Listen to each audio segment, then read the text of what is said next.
Elliotte Friedman, man. Why'd you have to go out there and do that? He manipulated us again?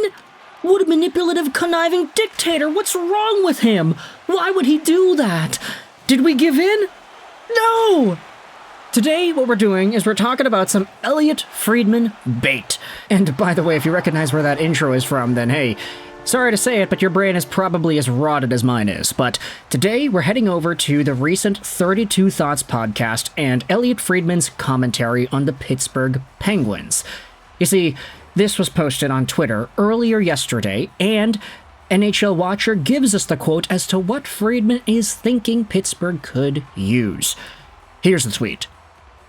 I'm sitting here thinking, okay, who else could Pittsburgh target? Look, I'm not saying they're talking to Montreal or anything like that, but I can't help but wonder about Kirby Dach being that kind of a guy. Ignite the Montreal-Pittsburgh trade talk once again, ladies and gentlemen. Chris Letang, Sidney Crosby, whomever the hell else it is. Let's talk about Pittsburgh. Let's talk about Montreal. Where exactly is this idea coming from? Well, the Pittsburgh Penguins are in a spot where, in the efforts of trying to sustain their life beyond Sidney Crosby, they could very well be looking for younger guys. Guys who are maybe not necessarily top prospects right now, but guys in that Rutger McGroarty kind of mold. Young enough where they could probably contribute something significant into the long-term future, but also good enough in the now that you could probably say they are NHL talents. Oh wait, Rutger McGroarty's in the AHL. Never mind. But Kirby Dach is somebody that fits that mold to a T, and it's why the Canadiens went out there and acquired him in a trade all those years ago. Dach was the third overall pick back in 2019 behind Jack Hughes and Capo Caco, and he has had a pretty rough start to this season so far. I don't want to be all too harsh on the guy because he did have himself a 38-point in 58-game campaign with the Habs in 22-23, but the year after, he only played 2 games. He was a point per game in those 2 games, though, which is good. But he only played 2 games, and then this season, he has had himself a little bit of a rough start as well. He's got only 8 points in 22 games played, on pace for 30 on the year. This actually is one of the worst stretches that Dach has had with the Canadiens thus far, as he only has, 3 points in his last, 1, 2, 3, 4, 5, 6, 7, 8, 9, 10, 11, 12, 13 games. Yeah, 3 points in 13 games is not going to cut it. There was a really good stint that Dach had when he was playing on the first line for a little bit, but other than that, this is definitely not a player who's playing his best hockey right now. And a lot of Canadiens fans will agree that some of the potential that we saw out of Dach in prior years, and even in that small sample when he was on the first line, it's been a little bit more difficult to dig that out of him as of late.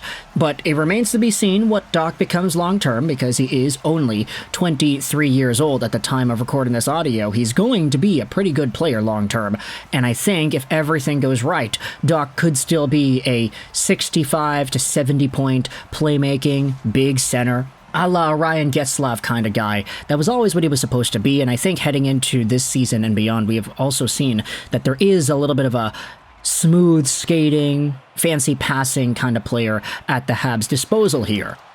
But from the Pittsburgh Penguins angle, they kind of need a lot more young guys. Their best players are older, and they're not going to be around forever, so thinking about the future, thinking about what the Penguins have sacrificed to keep this core together in the way that it has been, you have to maybe bolster up the cupboard eventually, right? And for Kirby Dach, he's one of the few players who is young enough to make an impact long-term while also being able to provide NHL offense right now, at least if you discount the however many pointless games he has had so far this season, and some of the other performances throughout the year where he hasn't looked great. With this in mind, though, Kirby Dach being a Pittsburgh target is interesting because we have heard about other Montreal and Pittsburgh trade talks in the past. I'm not suggesting that a Kirby Dach for Chris Letang trade would ever go through. There would have to be a lot more assets added on the Montreal side, I'm sure. But it is intriguing to see these conversations between these two teams opened up once more. And furthermore, if you really wanted to address what the Canadiens have, and you wanted to say that there was some sort of a logjam, I'm not saying that Kirby Dach is not needed on the Canadiens, but if you wanted to make the argument, okay, Caulfield, Slavkovsky, Suzuki, Demidov, Laine, assume you re-sign him, and then you bring up somebody like a Josh Waugh, or you wanted to get maybe some more center minutes for Michael Hage, or if you wanted to play Demidov at center instead, Newhook could also play C. There's an opportunity to work your team around the idea that Dach is not going to be there anymore. Like, it's not the end of the world if you remove Kirby Dach from this roster, especially with the way he's been playing as of late. So if a team like Pittsburgh wants to come in and capitalize on the potential, they see what he could be, they see what he has done in the past when he was a prospect, when he was dominating in the WHL, and they say, yeah, we want that kind of guy for our team long term, then okay, it would make sense if a team like Pittsburgh especially is looking for a guy like Dach. But as many of the replies in the NHL Watcher tweets say, the Montreal Canadiens would not really be in the best position to trade away a guy like Dach in the first place. The top comment in the reply says here, the Habs would be dumb to trade Dach now. The guy's value is at an all-time low. He's playing some of the worst hockey he has had in his entire career. He's not looking confident and he's not looking dangerous. So why would the Canadiens trade this guy away today, or tomorrow, or next week, or whatever? Of course, there's no definite timeline that's suggested by Friedman. He's just tossing the idea of Dach out there. But the Canadiens, if they wanted to trade Kirby Dach away, they wouldn't get much if they tried to do that now. And it's kind of a reverse psychological paradox if Dach ends up getting his value up. Let's say Dach goes on a huge 10 points in 10 game streak sometime in January. At that point, his value would be a lot higher, and a team like Pittsburgh would be calling, being like, yeah, we want this guy. Yeah, he's really great. But then Montreal's going to be like, okay, why would we trade him? He got 10 points in his last 10 games. He's only 23 years old, and he's going to get better, so we have no reason to trade him anymore. It kind of goes both ways. It's a live by the sword, die by the sword sort of thing for Montreal, because there's no reason for them to trade away a Kirby Dach who's actually producing and actually playing well. Unless they really do believe in Ivan Demidov and they want themselves a center core of Suzuki, let's say Demidov or whatever, and then you have maybe Michael Hage and Owen Beck and Jake Evans and whomever else. We can talk about Jake Evans later in today's show, by the way. But there's no reason to trade Kirby Dach away if he's doing well. If he's doing poorly, then there's no reason to trade him away because you're not going to get much value for him. The Montreal Canadiens would need to fully come to terms with the idea that Kirby Dach will not be a part of their future if they were to trade this guy away.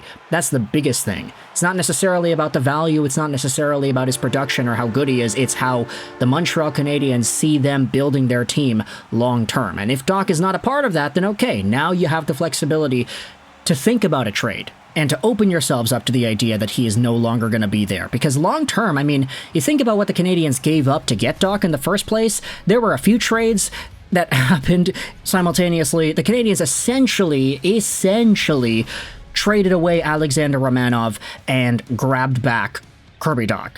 That's kind of how the trade tree goes there. So they ended up making that move. Romanov is now a top defenseman in New York. He's playing like 23 to 25 minutes a night. He's fantastic. Doesn't produce many points, but he does everything else you need a defenseman to do. And that kind of guy is pretty valuable. I'd say that Romanov, if he was on the Montreal Canadiens, he'd be like Cayden on steroids pretty much. He's great. And the Canadiens gave that up for Kirby Dach, who is in this position where he's definitely not playing as effectively as Alexander Romanov is. So let me know your thoughts in the comment section below. How do you feel about the idea of the Canadiens trading Kirby Dach to the Penguins? If you are a Pens fan, what are your thoughts on this scouting report on this guy? What are your opinions on whether or not your team should be interested in an asset like this? Do you think Friedman has some sort of a proper inkling as to how the Penguins might be thinking, or is he just going out there and manipulating us? Thoughts in the comment section below. Okay, I'm not serious about that, by the way. I'm just joking around. Thoughts in the comment section. I hope you enjoyed this British Ash Roll 99. And bye.